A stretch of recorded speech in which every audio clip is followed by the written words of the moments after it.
I just wanted to comment on something. I thought this was funny, and then it doesn't really strike me as funny per se. It's more kind of absurd. It's not something I would have expected ever to see. Um, it's not something that I would have anticipated. It's not a turn that I would have anticipated the world ever taking. Um, but it all can be summed up in the, uh, just the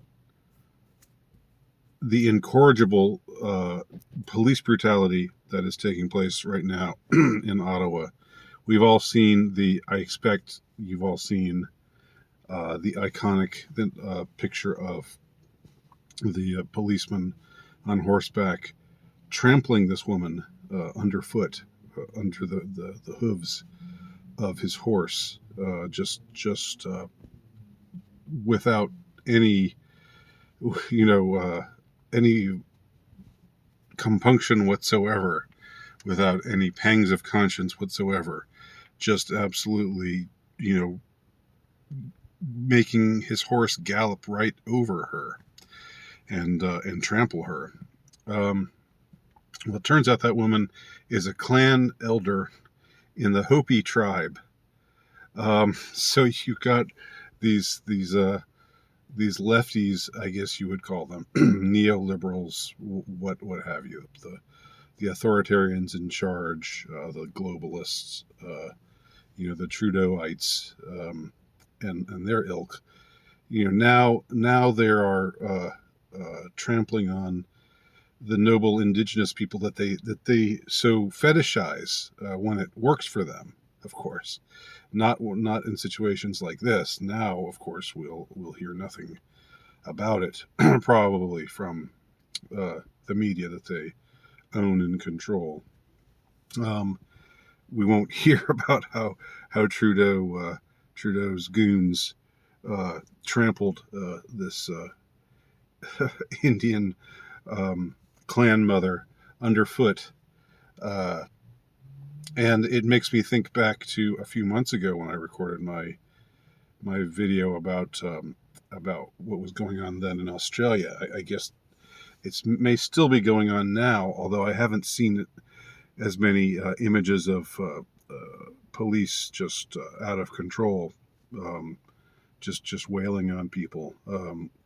But a couple months ago, it wasn't that long ago, I played a video that was taken where that featured this particularly egregious kind of brutality, where once again it was this time it was an old woman who was just kind of lumbering along, and she just gets knocked to the pavement by some thug in a uniform, and who then, while she's on the ground, sprays her in the eye with pepper spray, and then another cop comes over and sprays her again in the face.